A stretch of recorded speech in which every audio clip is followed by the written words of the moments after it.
Di suatu siang yang terik di Madinah, Rasulullah Shallallahu Alaihi Wasallam berjalan perlahan bersama sahabat-sahabatnya. Debu-debu halus berterbangan di jalanan, namun wajah beliau tetap bersih, bercahaya dengan kelembutan yang tak dapat disembunyikan. Di kanan dan kiri, penduduk kota itu mengamati dengan beragam perasaan. Ada yang kagum, ada pula yang dengki. Tiba-tiba, dari kerumunan seorang Yahudi melangkah maju. Wajahnya mengeras, penuh kebencian. Dengan suara lantang, ia berkata kepada Rasulullah, "Assalamu alaika," yang berarti, "Semoga engkau binasa."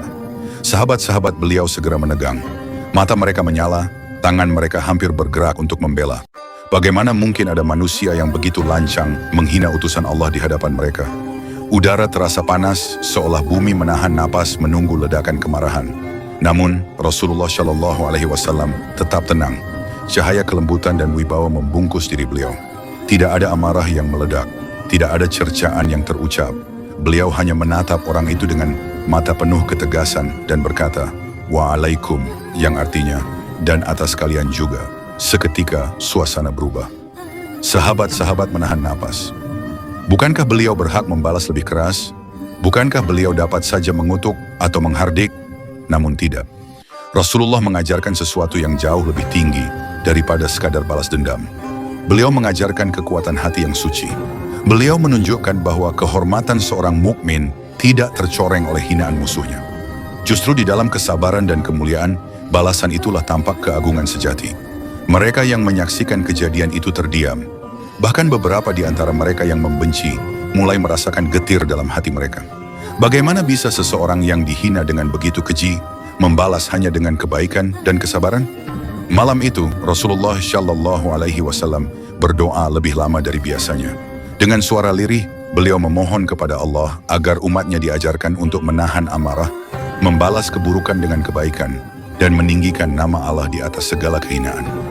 Dari kejadian itu, para sahabat belajar bahwa kemuliaan sejati tidak terletak pada kekuatan membalas, tetapi pada kekuatan menahan diri, pada kesabaran yang menggetarkan langit, pada keyakinan bahwa Allah Maha melihat dan Maha membalas dengan keadilannya yang sempurna. Dan hingga hari ini, di dalam dada para pecinta Rasulullah, pelajaran agung itu tetap hidup, bahwa kesabaran dalam menghadapi penghinaan adalah tanda kemuliaan iman, dan keteguhan membela kehormatan Allah adalah kemuliaan yang tiada taranya. Beberapa hari setelah kejadian itu, Rasulullah Shallallahu Alaihi Wasallam kembali melintasi jalan yang sama.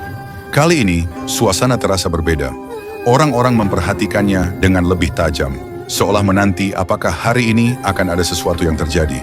Dan benar saja, dari arah yang tak terduga, orang Yahudi yang dahulu menghina beliau muncul kembali. Wajahnya masih memancarkan kebencian yang membara. Ia tidak hanya mengucapkan keburukan kepada pribadi Rasulullah, tetapi kini ia berani menghina agama Allah yang suci. Dengan suara yang keras dan penuh penghinaan, ia berkata, "Agama kalian adalah kebohongan. Tiada kebenaran pada ajaran yang kalian bawa." Sejenak, bumi seolah terdiam.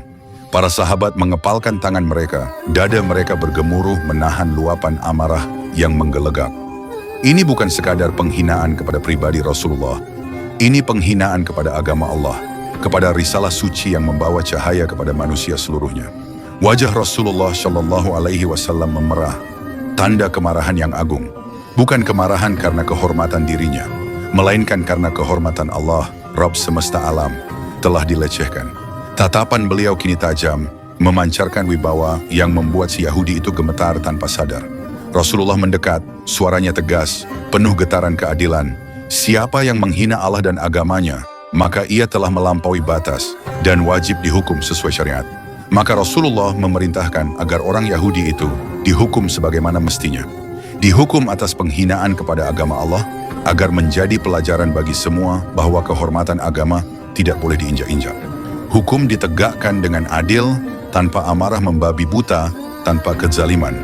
Setiap langkah dalam penegakan itu tetap dilandasi keadilan yang diajarkan Allah.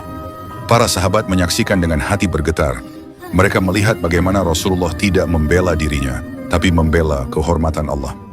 Mereka melihat bagaimana keadilan ditegakkan bukan untuk melampiaskan amarah, melainkan untuk menjaga kehormatan agama ini tetap tinggi di atas segala kezaliman manusia.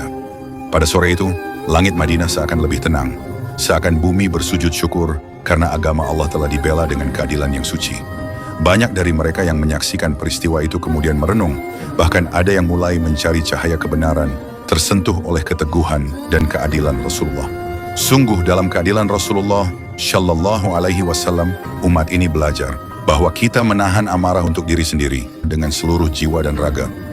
Bahwa agama ini adalah kemuliaan, dan kemuliaan itu harus dijaga dengan adil, bijak, dan penuh cinta kepada Allah. Malam itu, setelah hukum ditegakkan, para sahabat berkumpul di masjid. Hati mereka masih berdebar, sebagian dari mereka menundukkan kepala, merenungkan betapa besar tanggung jawab menjaga kehormatan agama Allah. Beberapa dari mereka masih merasakan bara amarah yang perlahan padam, berubah menjadi bara semangat untuk membela agama ini dengan cara yang diridai Allah. Rasulullah Shallallahu Alaihi Wasallam memasuki masjid dengan langkah tenang. Wajah beliau kini kembali dipenuhi keteduhan, meskipun sisa kemarahan karena penghinaan terhadap Allah masih membekas dalam tatapan beliau yang penuh wibawa.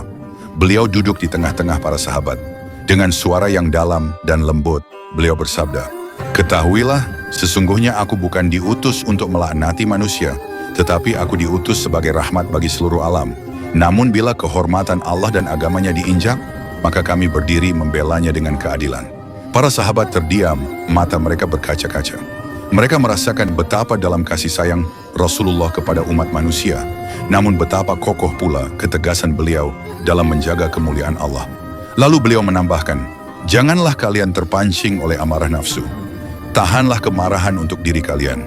Tetapi bila agama Allah direndahkan, maka tegakkanlah kebenaran dengan adil, tanpa kebencian pribadi, tanpa melampaui batas." Tangis lirih mulai terdengar di antara para sahabat. Mereka menangis bukan karena takut, melainkan karena terharu, karena menyadari betapa luhur akhlak Rasulullah, betapa mulianya ajaran Islam yang mereka pegang.